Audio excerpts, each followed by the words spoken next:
Hey BookTube, time for another video. I want to do a video going over my thoughts over a recent book that I read, and that book is The Go-Between by LP Hartley.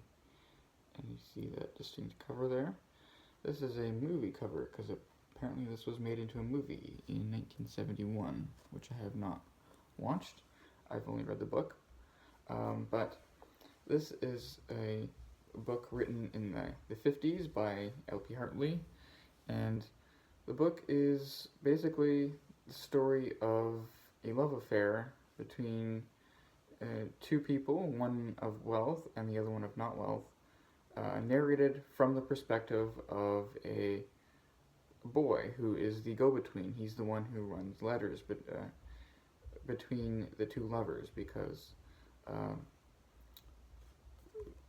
the book is narrated from his perspective. It's about Leo Colston. So Leo Colston is our narrator, and he's a young boy at the verge of hitting puberty. He's around 12, turning 13, and he still has a lot of the pretensions of childhood, of still being a child, a lot of the social influences and from being at boarding school, and a lot of the childish superstitions and a lot of the, like, for example, he recalls the ironclad code of being in boarding school, where the boys always have this unwritten code that is ironclad. Like, you don't snitch, you look at things in a certain way, you react to things in a certain way, and it's all part of the code. And you don't deviate from the code, and who are you to question the code? It's just the code. It is what it is. And he takes that a lot with him wherever he goes. And the book is about a certain period in Leo Colston's life, or that certain period of his life, from the perspective of Leo Colston as an older man looking back at his memories. So he's the introduction and the epilogue both take on this perspective. It's him as an older man. He's in his 60s, I believe, and he's looking back at this one distinct period in his life where he was this go-between between these two lovers, and how he became that go-between is he met a friend at boarding school who is from a wealthy family, and they invite him out during the summer to their house for about a month or so. And a lot happens in that month that really drastically changes Leo Colston's life. And the story starts off with him actually looking at his diary at that time. And so it's a mixture of thoughts that he remembers and things that he forgets. But it's him revisiting these old memories after shutting them out for so long and having to deal with them. And he sets the stage for what this time period was like for him. He was 12 turning 13, but it also happens to be the turn of the century. So it's the year 1900, and it's the summer. And he has great ambitions for his own life, but he's also got great ambitions for the century as a whole. And he thinks that this change in the years from the 19th century to the 20th century represents a drastic, positive, optimistic, even ambitious change in humanity and human flourishing. And there's a lot of hope. And he reflects that hope in his own childish ways. So he's invited to this house. This is the house of the Maudsleys.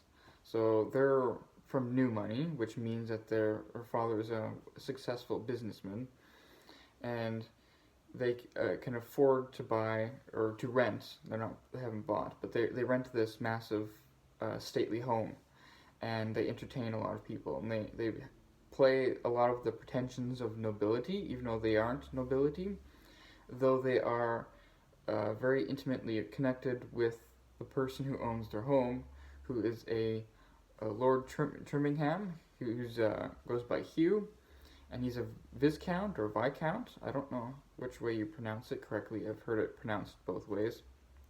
But he is traditional nobility, English nobility, but he is very poor. So he has to rent out the house to the Maudsleys.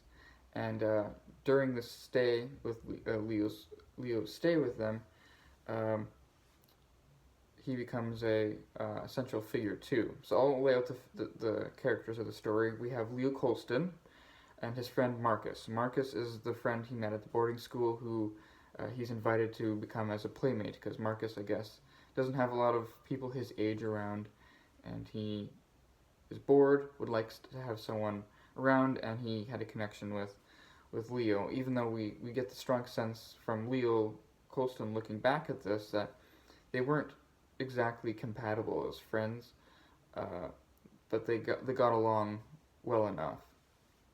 And so he's invited to this place, and he stays there for a month. Leo Colston himself comes from, his father was a banker, but who had passed away, and so he was, they lived in a fairly decent place, and they had enough money, of course, to send him off to boarding school. So he's not well-to-do, but he's not poor or anything like that either.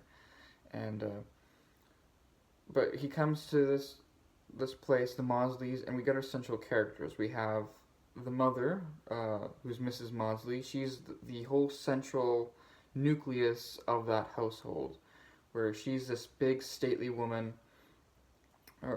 who her eyes are described as fixing you, as she never wastes her gaze. She fixes you with her eyes, and she always addresses you, and basically pays you the respect of her attention, but she also doesn't waste it. She won't look at you or pay you attention if she doesn't believe you're worth her time at that moment, and she also doesn't waste her words.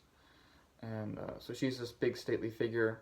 The husband is not so much. He's more of a private figure. He likes to keep to himself, though when he is consulted, he is a reasonable and smart man. He just he keeps to the side. And then we have their children. So we have, of course, Marcus, who's around Leo Colston's age, and then we have his two siblings. We got an older brother who's not a big presence in the book at all, and he seems to be rather disliked by his mother, because he's a bit of a foolish character. And then we have one of the main characters. Also, we have Marion, who's the older daughter. She's maybe around 17 to 20, give or take, and she's in the stage of youth where she's, looking for proposals of marriage, and the family is very intent on her marrying the Viscount or the Viscount Hugh Trimmingham's Hugh Trimmingham. He's a younger who is himself a single man, but who had he comes to the house for the summer as a guest in his own house, though he's treated like royalty and he basically runs the household as well when he's there, because it is his place, at least when it comes to the activities for the men, and he has a huge influence in the place as well, and so we have our central characters. We have the Hugh Trimmingham, and then we have the Maudsleys, and then they have a whole bunch of social in and outs, where many different, just like a very socialite family, where they have different people at all times. Leo says that at dinners there's always someone new, and there's always changing of faces, and he doesn't really keep up with that because he's a kid and he finds it boring. And so he has his own adventures, and that involves coming in contact with a farmer nearby who is named Ted. And what is Ted's last name? I forget. I forget Ted's last name. I don't know, it doesn't really matter. Ted, he's just referenced by Ted anyways, most of the time. and he's a farmer that lives nearby who rents his land from from Hugh Trimmingham, and uh, so we have this beginnings of a love triangle. So the family wants wants Marion to marry Hugh Trimmingham because he's nobility. If new money can marry into the nobility, it's about a mutual benefit, because then Hugh Trimmingham gets the wealth of the family on his side, and we're told that then he could afford to live in his own home because he has to rent it out. And then the Maudsleys get the benefit of having their daughter with a title, and so there's this mutual, both ways benefit. Um, but what our main character Leo Colston finds out is there's a connection between this farmer Ted, who's a well portrayed character in this novel. He's a like very masculine. He has a temper, but he's also very kind and also very respectful, in the sense that every time he talks to Leo, he treats him like he's like almost like a mentor to Leo, despite Leo's pretensions, almost against Leo's will. Anyways, but we have this love triangle between the two, or between these three, because Marion and Ted are sending secret letters through Leo, and it happens basically by accident. But Leo really first relishes this task of his, sending letters, because he doesn't actually know what these letters are. He just takes it on face value when they say that it's business transactions. And because Leo basically has a snobbish turn in him. He looks at the Viscount or the Viscount Ted or Hugh Trimmingham with awe, and he thinks of him as this grand figure, and Hugh and actually he looks at the whole household as a grand figure, even Marion. He characterizes it as being among gods, and because of his play of his imagination, he sees this upper society as like godlike figures, and as him playing the messenger in between these figures, he really relishes that role. And so he kind of looks down at Ted a bit. Ted is this vulgar kind of hardworking farmer figure, and yet every time he's with Ted and he interacts with Ted, he finds himself liking him against his will, especially since one of the major things is that Ted treats him like a man, not like a boy, and that for a kid who's 12 turning 13, that makes a huge impact.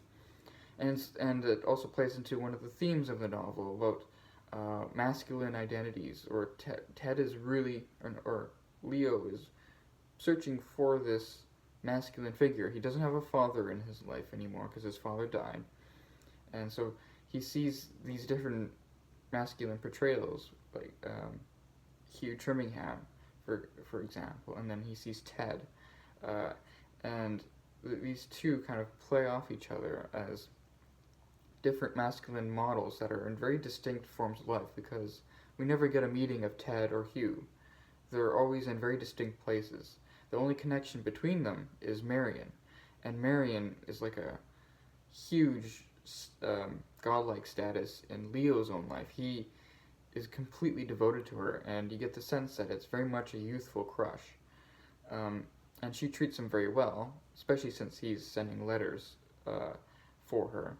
And it's only when, at one stage in the novel, where he wants to refuse sending letters, that she kind of lashes out at him, and it really crushes him. But anyways, so we have this play here. Marion really doesn't want to marry Hugh. We don't exactly know why, because from Leo's perspective, Hugh Trimmingham is a fairly good figure. We don't get like he's a snobbish or crude or anything like that. He's the only thing against him really is that he's got a scar on his face that really changes his appearance. So apparently he's got like some kind of scar down here that from his eye to his mouth that changes his face's ability to portray emotion, and so he's not an attractive figure. But we don't get the sense that his character is deficient in any way, not like you would normally expect. But that could also be just from Leo's perspective, because we are stuck in Leo's perspective here. Especially since this is him looking back at this time. And the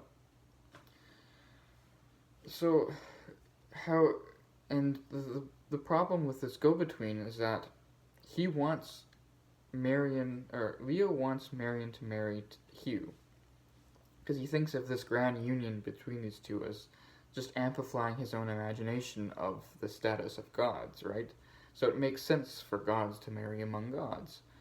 But when he finds out, when he just glances at one of the letters, because they're always in sealed envelopes, except for this one time when Marion didn't have time to seal the envelope and just gave it to him unsealed, and he only glances at a little piece that sticks out, and he finds out that they're lovers, Marion and Ted, and this completely disillusions him because it never crossed his mind, and he also thinks it's completely vulgar to have this goddess in Marion in his mind, stoop so low to, Ted, who Leo sees as working among horses in the stables and sweating out on the fields. So to him it seems like a stark contrast, and that's when he really does not want to send these letters out anymore. And then, of course, when you get in the way of youthful infatuation, such as that, of course it's going to cause backlash, and so when he tells both of the figures that he refuses to send letters, it of course rolls towards an impending tragedy that ultimately culminates in them being found out. I am giving spoilers here, but I don't think the spoilers so much matter, because it seems inevitable from when you start that they're going to be found out. It's the effects of that are really interesting, or that are really important. And what I found very interesting about this book is that the whole perspective and the way it presents the tragedy as not being so much a tragedy between the two lovers, between Ted and Marion, and commentary on social class, which is what so many novels or novelists would look at with this story. It's that instead we get the go-between. We get this kid who's growing up and who has these influences go bitter and go awry so drastically as to affect his whole life, which is what we get in the novel, is just how this is not so much a tragedy between Ted and Marion, though of course it very much ends tragedy for Ted, at least. I won't spoil what happens to him, but there is a tragedy there. It's a tragedy in Leo's life, where all his high ambition, the ambition of the coming 20th century, ends so early and so drastically. Here I'll read. I want to read a section of from the very beginning in the introduction, when we have 60-year-old Leo Colston talking to his 12-year-old self, and they're having this dialogue. And I want to give, in this excerpt, I want you to notice also one of my favorite parts of this book. It's the writing style, just the whole style of which this book is written. If my 12-year-old self, of whom I had grown rather fond, thinking about him, were to reproach me, why have you grown such a dull dog, when I have given you such a good start? Why have you spent your time in dusty libraries, cataloguing other people's books instead of writing your own? What has become of the ram, the bull, and the lion, the example that I gave you to emulate? Where above all is the virgin, with her shining face and long curling tresses, whom I entrusted to you? What should I say? The ram, the bull, and the lion, and the virgin are zodiac signs that 12-year-old Leo Colston was very obsessed with. But anyways, to continue. I should have an answer ready. Well, it was you who let me down, and I will tell you how. You flew too near to the sun, and you were scorched. This cindery creature is what you made me. To which he might reply, but you have had half a century to get over it. Half a century, half the 20th century, that glorious epoch, that golden age that I bequeathed to you. Has the 20th century, I should ask, done so much better than I have? When you leave this room, which I admit is dull and cheerless, and take the last bus to your home in the past, if you hadn't missed it, ask yourself whether you found everything so radiant as you imagined it. Ask yourself whether it has fulfilled your hopes. You were vanquished, Colston. You were vanquished, and so was your century, your precious century that you hoped so much of. You get a sense in that short excerpt there that this novel takes Leo Colston's experience, because it was a very traumatic experience for him. When the two lovers are found out, and in the way they're found out, he ends up passing out, and he has a lot of blank memories, like where he's sick for a long period of time because of this experience. And it's a clash between how they're found out, his role in helping them being found out. Not like he tattles on them, because he doesn't go that tattling is against his nature as part of the code, but how they're found out, in his role and how they're found out, and the aftermath of the effect of what actually ends up happening to the characters after.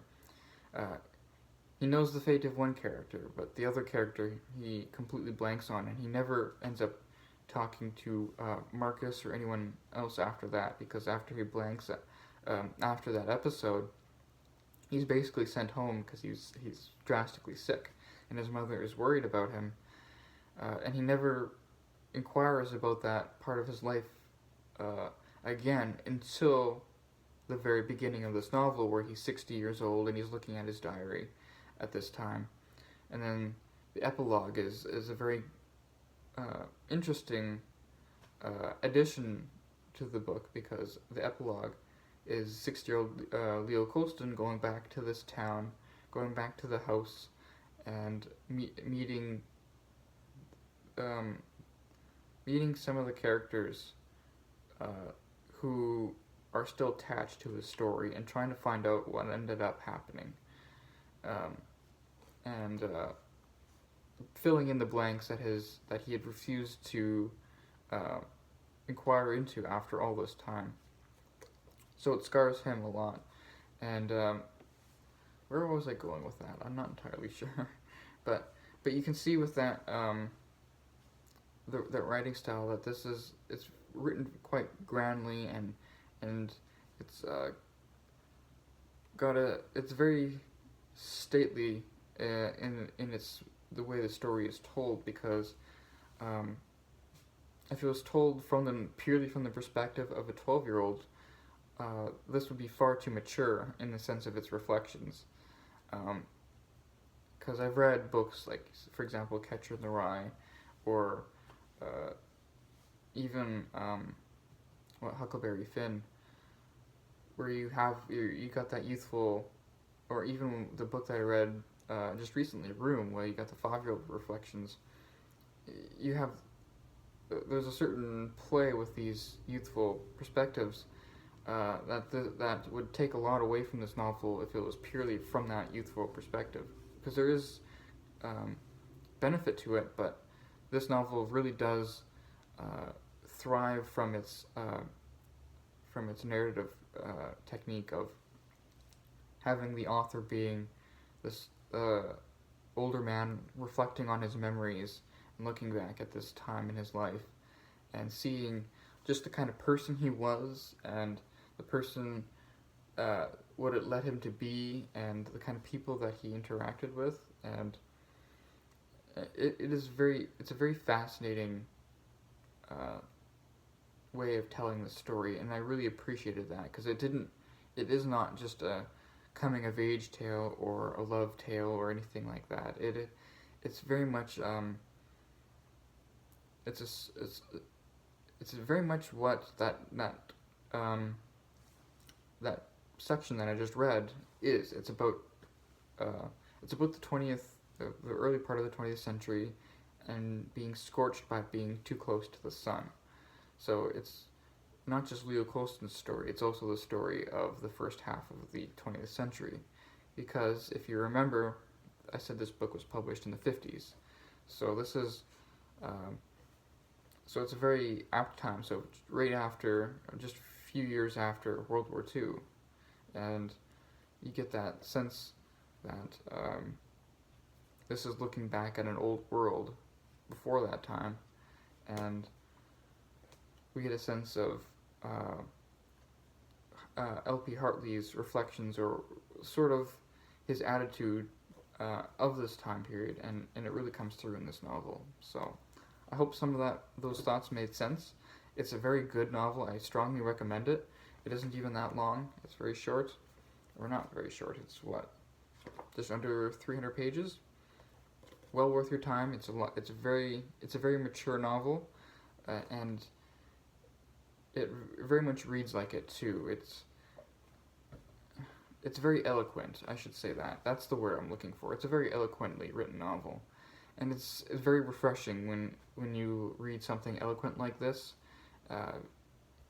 in contrast to a lot of contemporary fiction where it can have a compelling story, but there's something colloquial or even vulgar about the way it's written. So I really did appreciate that about this novel. So I strongly recommend it. Go and find a copy. I believe that Penguin Modern Classics still publishes or keeps a copy in print, so check it out, and if you found that interesting, and we'll see you next time, Book 2.